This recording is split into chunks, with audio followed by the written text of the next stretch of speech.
Imagine your brain is a storyteller that never ever sleeps. It constantly whispers a narrative where you are the main character. Your past, your future, your reputation. Science calls this the default mode network, the part of the brain that creates the I. But what happens when that storyteller becomes a tyrant? People spend years meditating, going to retreats, or taking psychedelics trying to achieve ego death, the ultimate freedom from this internal narrator. But almost everybody fails. Why? Because of a hidden psychological trap called the ego death paradox. The harder you try to destroy your ego, the stronger you make it. Because the I that wants to kill the ego is the ego.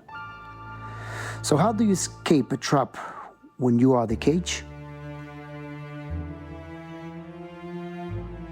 Chapter 1. The Emperor. Picture the most powerful man on earth. The year is 170 AD. He commands the greatest military force in human history. With a single word, he can erase a city. He is Marcus Aurelius, Emperor of Rome. Yet, late at night in a freezing military tent, he isn't writing a story about his glory. He is writing in his private journal, hammering a chisel down his own identity. He writes, "You will die. Your fame will vanish. Rome will vanish. Humanity itself will disappear." He wasn't depressed. He was actively hunting down his own ego.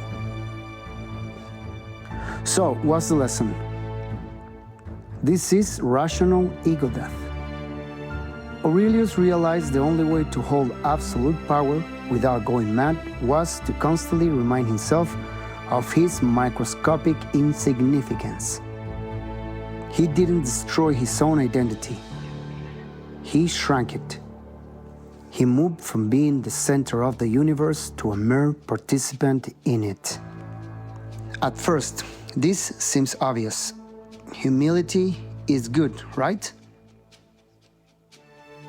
But logic is just level 1. What happens when your ego gets exactly what it wants, achieves the pinnacle of success, and the entire structure collapses anyway? Chapter 2. The Author. Enter Leo Tolstoy. He had it all: extraordinary wealth, an aristocratic title. He had written War and Peace. He was the most famous author alive. His ego had climbed to the absolute summit of human achievement. And then he looked over the edge. He suddenly realized, I am going to die. And if I die, everything I built is logically, utterly meaningless. His success turned to ash. His whole identity as a great man shattered. He fell into a severe crisis where his famous persona completely died. So, what's the lesson? This is ego death by meaning deprivation. When the external pillars of your ego, your job, your bank account, your status, crumble, who are you? Tolstoy survived by rebuilding his life from the ground up, focusing entirely on simplicity and serving the peasants on his estate.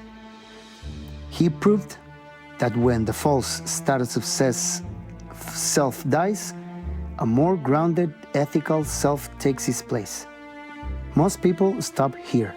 They think finding a humble purpose after a crisis is the end of the journey. But they miss the final, most dangerous trap. Chapter 3. The Prince. This brings us to the ultimate secret. To bypass the paradox entirely, we have to go back 2,500 years To a prince sitting under a bodhi tree, Siddhartha Gautama spent years starving himself, seeking enlightenment. He tried to force his ego to die through sheer willpower, and he failed. Why? Because seeking is an ego activity. Neuroscience proves this today. When you try to meditate your ego away, your brain stays highly active because you're focused on a goal for yourself. Siddhartha finally realized the paradox. The searcher was the barrier to the found, so he just stopped. He stopped trying to become an enlightened individual. He simply observed the present moment, and at sunrise, the person searching disappeared. There was no achiever left, only pure awareness. Here is the big reveal. You cannot achieve ego death. Achievement requires an ego. You can only surrender the need to be special. When you stop striving, the boundary between you and the room around you dissolves. You stop being a noun and become a verb. So, transformation ending. So, here's the challenge. Look at your life right now. Look at the identities you fiercely defend. Are you the ambitious entrepreneur? The perfect parent?